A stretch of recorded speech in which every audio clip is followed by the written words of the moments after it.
queridos, tudo bem? Eu sou a professora Cristina Braga, de Língua Portuguesa, e nós estamos conversando um pouquinho sobre o livro Triste Fim de Policarpo Quaresma. E aí, você já leu?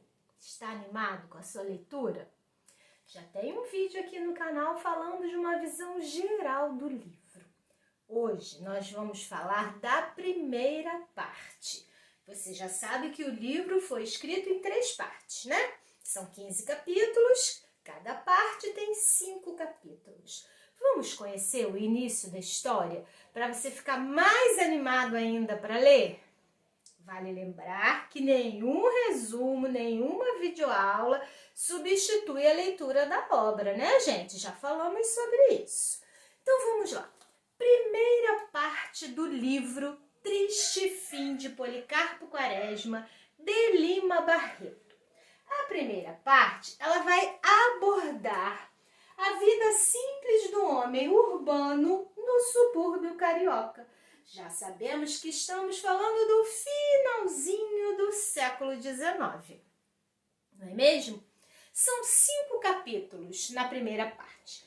No capítulo 1, cujo título é A Lição de Violão, nós conhecemos o Major Quaresma, Policarpo Quaresma, que trabalha há mais de 20 anos no arsenal de guerra. Não conseguiu ser militar por problemas de saúde, mas conseguiu trabalhar num serviço administrativo, burocrático, ele é funcionário público no arsenal de guerra. E é conhecido como Major Quaresma. Nesse primeiro capítulo, a gente fica conhecendo Quaresma, um homem sério, respeitado, muito conservador nos seus hábitos, tem uma vontade imensa de conhecer o Brasil e é um estudioso. Então, nós conhecemos o Quaresma. Ele mora em São Cristóvão, no Rio de Janeiro, com a sua irmã Adelaide. Existe uma preferência de Quaresma por livros. Ele tem uma biblioteca na sua casa. E isso chama atenção, sabe, gente? Muitas pessoas acham que isso é pedantismo, é desnecessário, que bobagem, para quê? Se ele não é um homem estudado, por que ter tantos livros? Mas Quaresma é apaixonado por livros. Existe a ideia de Quaresma de pesquisar tudo que é nacional, tudo que é brasileiro. E ele conhece tudo, a geografia, ele conhece o clima, ele conhece as informações mais necessárias para ele, para se tornar um perito no seu próprio país. Ele adora os rios. Não gosta muito das montanhas, mas adora os rios.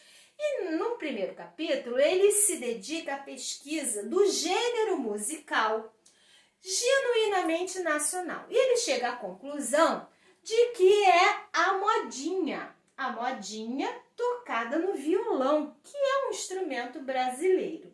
Só que o violão na época não era muito bem visto, né? Era como algo assim de segundo escalão. Mas ele não se importa com isso. Tanto que nós vamos conhecer um personagem chamado Ricardo Coração dos Outros, que é um tocador de modinha muito famoso no subúrbio carioca. O Quaresma, ele vai convidar o Ricardo para dar aulas de violão ao Quaresma. Gente, isso vai dar uma repercussão. Como é que pode um homem tão sério, um homem tão respeitado, se dedicar a esse instrumento, né? Esse instrumento de segunda importância.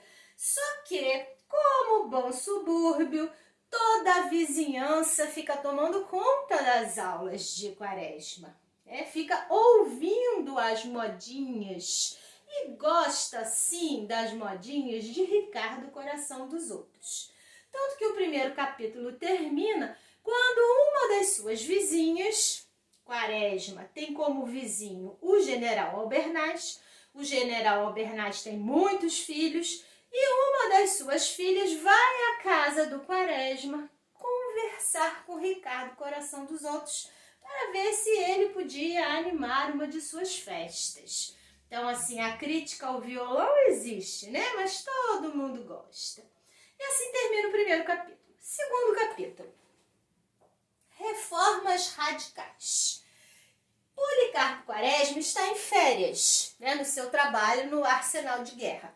Mesmo assim, ele continua mantendo os mesmos hábitos, tem a sua vida regrada, continua com as suas aulas de violão, continua com as suas pesquisas e leituras sobre a pátria.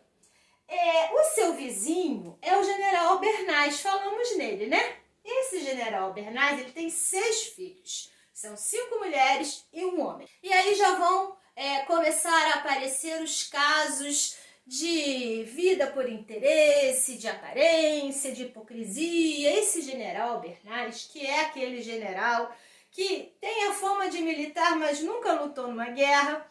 E o general Bernays, o que ele quer mesmo é casar as 5 filhas e conseguir um pistolão para colocar o seu filho no colégio militar. E esse povo todo é vizinho do Policarpo Quaresma. A gente já sabe disso. O general Bernays se mostra muito interessado em convidar o Ricardo Coração dos Outros. Ele é muito festeiro. Festa na casa dele nem precisa de motivo. E ele quer convidar o Ricardo para tocar as suas modinhas. Só que o interesse, né, não é pelo folclore, como ele diz para o Quaresma, não é pela pesquisa dos gêneros musicais nacionais. O interesse é encher a casa de gente nas festas para conseguir marido para as suas filhas. Mas ele precisa do apoio do Quaresma para conseguir essas festas animadas com modinhas. Conversa com o Quaresma sobre o folclore. Eles vão até visitar uma antiga funcionária, né, que havia trabalhado na casa do general, havia sido uma escrava, para ver se ela conhecia modinhas, cantigas, antigas, da época em que ela ainda era escrava. Combinam uma visita à tia Maria Rita. O Quaresma e o Albernaz vão até Benfica, conseguem descobrir onde a tia Maria Rita mora e ela começa a cantar, mas não lembra bem as músicas, a neta diz que ela já esqueceu e o Quaresma sai de lá muito decepcionado. Que povo é esse que não preserva a própria memória, que não cultiva a identidade nacional? E isso dá um ânimo em Quaresma, para que ele estude ainda mais sobre essas músicas, essas modinhas, esse gênero musical brasileiro. É lá que ele vai ouvir falar no tangolomango e vai pesquisar muito o tangolomango, vai até fazer a encenação do tangolomango na casa de Albernaz em uma festa, mas depois ele vai descobrir que a origem é estrangeira. Aí que ele fica mais animado ainda nas suas pesquisas. E vai se interessar pelo tupi. Vai pesquisar e vai estudar regularmente a língua tupi. O capítulo termina com a visita da sua afilhada e do seu compadre. O Quaresma, ele é padrinho de Olga. E ele é compadre de Vicente Coleone, um abastado senhor de ascendência italiana que mora lá pelos lados da Zona Sul. E aí a gente vai conhecer um pouquinho dessa história. No passado, quando Vicente Coleone era apenas um camponês chegado da Itália com várias dificuldades financeiras, Quaresma ajudou o Coleone num momento de necessidade financeira. E o Coleone é eternamente grato a Quaresma por essa ajuda. Hoje ele está bem de vida e a amizade se fortaleceu nessa situação. O Quaresma é padrinho de Olga, Coleone é viúvo, mas eles mantêm essa amizade acesa. Quando Coleone e Olga chegam à casa de Quaresma para uma visita, Quaresma os recebe chorando. Todo mundo estranha, até Adelaide estranha, Que maneira é essa de receber pessoas tão queridas? E aí Quaresma vai explicar que ele está estudando Tupi e que dentro dessa cultura, a maneira de receber pessoas muito queridas é essa. Todos estranham um pouco, né? Esse hábito em comum, entram, jantam e é assim que termina o capítulo. Vamos ao próximo? Próximo capítulo é a notícia de Genelício. Não sabemos ainda quem é Genelício, né? Ele só vai aparecer no final do capítulo. O capítulo começa contando para nós a história de Ismênia e Cavalcante. Ismênia é uma das filhas do general Albernaz, vizinho de Quaresma.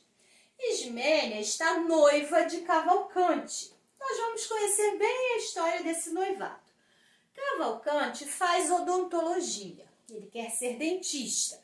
Um curso que naquela época durava 2 anos. Já se passaram 3, 4, 5 e o Cavalcante ainda está agarrado nesses estudos e o casamento só pode sair depois de Cavalcante formado. A Ismênia só pensa em casar. Não que ela estivesse muito apaixonada pelo Cavalcante, não. Mas ela foi criada para casar. A sua função social de esposa. E a única função, o único objetivo da vida dela é se preparar para esse casamento. O que vai acontecer é que nesse capítulo vai chegar a notícia da formatura de Cavalcante. Enfim, e olha que ele foi um peso para a família durante esses anos. A família fez de tudo para ajudar, desde ajuda financeira, a acolhê-lo em sua casa, deixar que ele jantasse lá sempre. Enfim, Cavalcante se formou. E vai haver uma festa, que na casa de Albernaz tudo é motivo de festa. Essa festa é para fazer o pedido oficial de casamento. Já que ele se formou, esse noivado que já dura anos, não tem mais motivo de continuar. Essa festa vai ser narrada, e aí são vários os personagens, muitos militares, e apresenta para nós essa situação muitos nada. E nessa festa acontecem muitos casos, muitas conversas entre os militares, entre os profissionais liberais que ali estavam, todos eles mostrando muita pompa, muita importância, mas pouco conteúdo, né? A gente tem o general que nunca foi à guerra, o almirante que perdeu o navio, e são situações que chegam a ser engraçadas. Essa conversa está muito animada, até que a esposa, Dona Maricota, a esposa do general Albernaz, vai reclamar com ele que ninguém está dançando. Ele vai, convida as pessoas para dançarem, a música começa, o jogo também, a festa está animada, até que começam a procurar Genelício. Cadê Genelício? O Caldas é um que vai perguntar pelo Genelício. Pergunta a Quinota, que já é prometida a Genelício. Você viu Genelício? Ninguém viu Genelício. Até que Genelício chega, já é o final do capítulo, e diz a notícia bombástica. O que ele vai dizer? Quaresma está doido na casa de saúde. Todo mundo começa a conversar. Quem é Quaresma? Ah, Quaresma é o vizinho da frente. Você conhece? Eu conheço. É aquele senhor sério que trabalha no arsenal, que tem mania de livro. Ué, ficou doido? O que aconteceu com ele? Genelício, ficou doido e já está internado na casa de saúde. E as pessoas começam a comentar. Essa história de ficar lendo, era muito livro, não podia dar certo. Endoidou o homem, está internado na casa de saúde. É assim que termina o capítulo 3. Só vamos saber o que aconteceu no capítulo 4. Capítulo 4, intitulado Desastrosas consequências de um requerimento, vai contar para nós o que houve, na verdade, com Quaresma para que ele fosse afastado do trabalho e internado numa casa de saúde. Começa com a leitura de um requerimento na Câmara.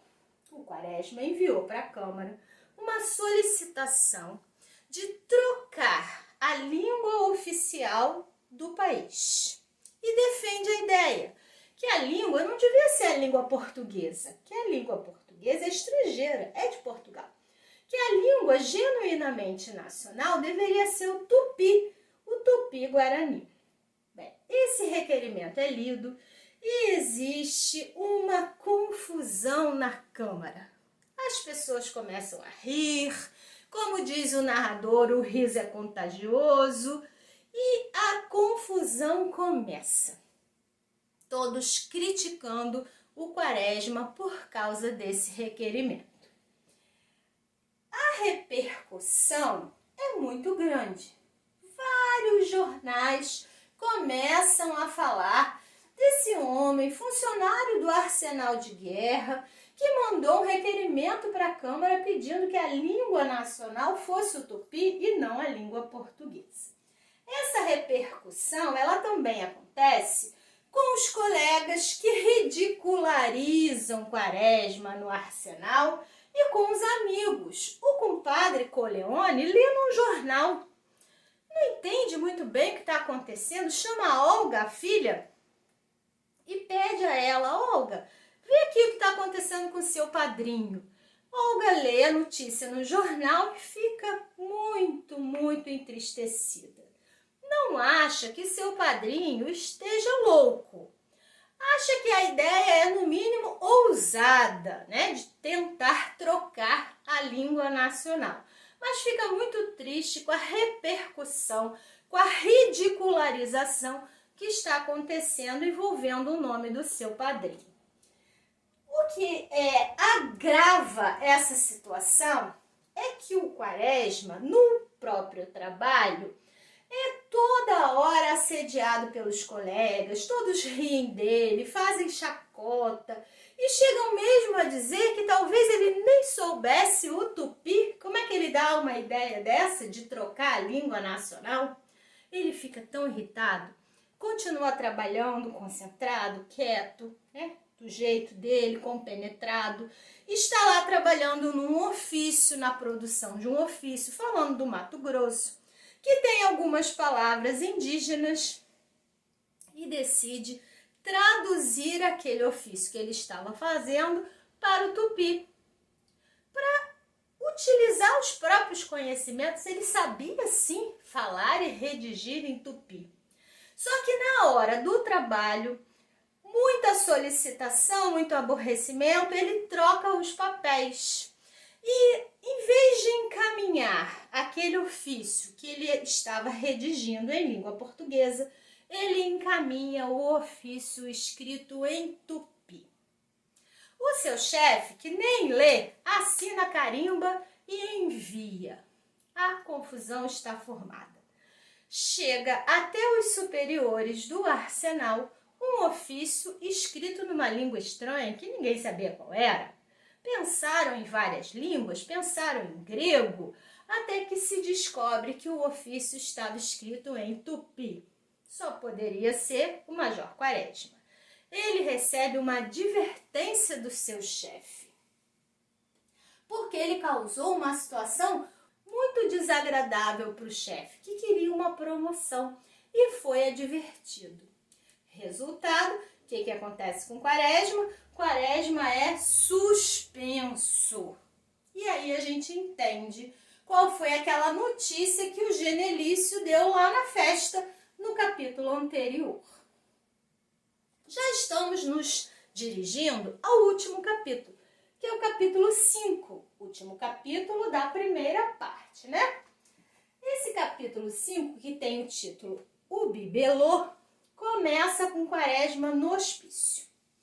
Policarpo Quaresma já está internado no hospício há mais ou menos uns 3, 4 meses e apenas 3 pessoas o visitam. O compadre, Vicente Coleone, a afilhada Olga e Ricardo, coração dos outros. Policarpo está muito entristecido, muito debilitado, passou por um período de muito nervosismo, agora já está mais calmo, mas está muito sensibilizado com o que lhe aconteceu. Uma vida tão regrada, uma vida tão meticulosamente cuidada, e apenas um deslize, as pessoas acharam que era um deslize, apenas um deslize bastou para que ele fosse taxado de louco e internado no hospício. A demissão, que era o desejo do seu diretor no arsenal de guerra, foi convertida em aposentadoria. E quem trabalhou muito para isso foi o seu compadre Coleone. Quem ajudou foi Ricardo, coração dos outros. Nesse capítulo existe uma excelente reflexão sobre a loucura. O que é loucura? O que pode tornar uma pessoa louca? E como decidir o que é e o que não é loucura? Uma reflexão muito interessante. Em uma das visitas, Olga diz ao padrinho que vai se casar. E o padrinho fica animado com a notícia e pergunta para a afilhada: você gosta do rapaz? E Olga fica sem saber o que responder. Será que gosta mesmo? Ela vai casar mais por hábito, porque todas as moças casam, do que por um verdadeiro sentimento de amor. E ela demora a responder para o padrinho e depois diz assim: gosto. Mais uma vez, a abordagem ao casamento. Depois nós temos a saída de Coleone e Olga, sua filha, saem do hospício e vão direto para a casa de Adelaide. Adelaide não visita o irmão, é muito sofrimento para ela, mas ela sempre recebe notícias. E Coleone e Olga vão à casa de Adelaide. Quando chegam à casa de Adelaide, que é a casa do Quaresma, encontram lá Ricardo, coração dos outros. E eles mantêm uma conversa animada. Ricardo está muito triste por dois motivos. Primeiro, porque apareceu um outro cantador de modinhas e ele está bem preocupado com a sua posição. E segundo, porque ele recebeu um convite para mandar as suas músicas para o estrangeiro. Só que ele sabe escrever a letra, mas ele não sabe escrever a música. E ele está muito triste com isso, pensando a falta que faz Policarpo, que se Quaresma estivesse ali, daria uma solução para aquele caso dele. A conversa começa, eles pedem notícia de Quaresma, o compadre diz que Quaresma já está bom, né? Já deve sair em pouco tempo. E nesse meio tempo chega Ismênia. Quando ela vai se aproximando, a Adelaide conta para Olga o seu drama. Vocês se lembram de Ismênia, né? Ismênia é a filha do general Albernaz, é aquela que está noiva há quase 5 anos do Cavalcante, esperando o rapaz se formar dentista para casar. Gente, sabe o que aconteceu? O Cavalcante, sumiu. Viajou para o interior e nem rompeu o noivado. Nada, não deu nem satisfação. Ismênia está decepcionadíssima. Está numa situação de dar dó, como diz o narrador. Ismênia vai chegar, Olga vai perguntar se ela recebeu alguma notícia, se ela sabe de alguma coisa, recebeu alguma carta, e ela diz que não. O Ricardo vai esbarrar num bibelô que está no armário e o bibelô vai cair e se quebrar em pedaços. Da mesma forma que Ismênia está quebrada em pedaços. E é assim que termina a primeira parte. Nessa primeira parte, nós percebemos uma abordagem à loucura, ao casamento, à vida de aparência e ao patriotismo. Agora que você já tem uma ideia da primeira parte do livro, que tal começar a sua leitura? Acho excelente! Se você gostou, pode curtir o vídeo, pode se inscrever no canal e ainda pode ativar um sininho para saber quando tem algum vídeo novo. Gostei muito da sua companhia e espero que você fique por aqui. Um beijo e até o próximo!